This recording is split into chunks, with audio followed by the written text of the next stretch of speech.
Thank you, Ms. McLeod. Members will be recognized by order of seniority for their 5 minutes of questioning. I now recognize myself for 5 minutes of questioning, and I'll go right to you, Ms. McLeod. What I got from you is that the Coast Guard needs more ships, more people in order to carry out their missions because they're stretched thin right now.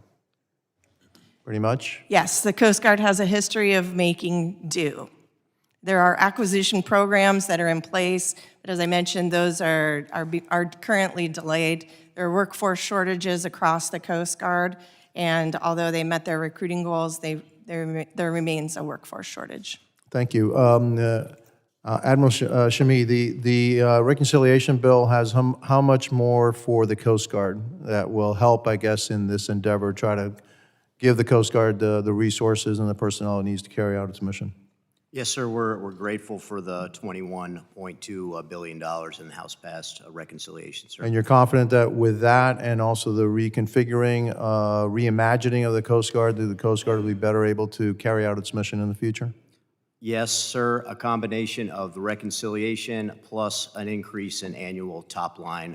That's critical for us to be able to get over some of the lingering issues like shoreside infrastructure, the buildings that our crews operate out of. Fair enough. Mr. Harris, the cartels that, were the cartels the same cartels? Are they involved both in drug trafficking and human trafficking? Yes, the same cartels are involved in all those. So is most of the human trafficking you're seeing, are they somehow paying the cartels in order to be trafficked, or do you see people just ad hoc getting into a boat trying to make it to the United States? Both. You see people going about it on their own, but you also see people utilizing transnational criminal organizations. Are they the same cartels that were working on the southern border? Yes, same cartels. So they're in the southern border and they're also at sea. Are they Mexican in origin? Are they Colombian in origin? Where do they come from? A lot of them are in Mexico. Okay, but the cocaine is actually produced Colombia, Peru, and it somehow gets to the Mexican cartels, and they're the ones that distribute it? Is that the way that the operation works? That is correct. All right. During the Biden administration years, when we had thousands and thousands and millions of illegals crossing through the southern border, were most of those people paying the cartels to cross the border? I don't think most of them. I think people were paying cartels, and people were doing it on their own through family, friends, or people in the community. And how much were the cartels making from the human trafficking during those years? Investigations suggest that you can make a couple thousand per person. So how much were they making? Our estimation was they were making $1 billion a month. Is that far off? I'm not sure about that. Fair enough.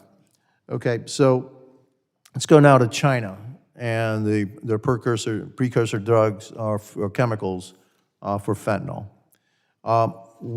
What kind of success have we had in interdicting those precursor chemicals from reaching, I guess it goes to Mexico, offloaded in Mexico, and then goes to the cartels who create the fentanyl and then ship it across the border, and that fentanyl is killing Americans. Is that right? That is correct. We've had a lot of success in that area, seeing the chemical precursors coming from Asia to Mexico, and then find its way to the United States. Where's the success? I mean, the success is we've decimated, at least in FY25, I'll speak to that. In FY25, we decimated 13 clandestine labs in Mexico that was ran by some of the cartels. Yeah, but those are the labs. I'm talking about the ship that's coming with the chemicals from China. Do we interdict any of those at all? Or they all land in a Mexican port, and then the chemicals are then shipped to the cartels? No, we interdict those as well. You do? Mm-hmm. But how much of that, what percentage of that do you think you're interdicting? I'm unaware. I can take that back. Okay. Well, we surprise you if I tell you that the Chinese actually incentivize the companies that produce the precursor chemicals for fentanyl that kills tens of thousands of Americans. They incentivize them with tax breaks in China as long as they're for export, but they're actually illegal inside of China. So if they do that, would lead you to believe that somehow this is done on purpose? That the Chinese are actually sending this stuff on purpose to kill Americans? With China, they have been a good partner in this quest to stop the chemical precursors as well. How can you say that when they're actually incentivizing the companies to create the chemicals that are only used for the creation of fentanyl? We've had success working with them, the government of China, as well as Mexico, in trying to stop some of this. In trying to stop them. We're not very successful at that, though, are we? We've seen some success. Fair enough. My time is up. I now recognize the ranking member for her 5 minutes.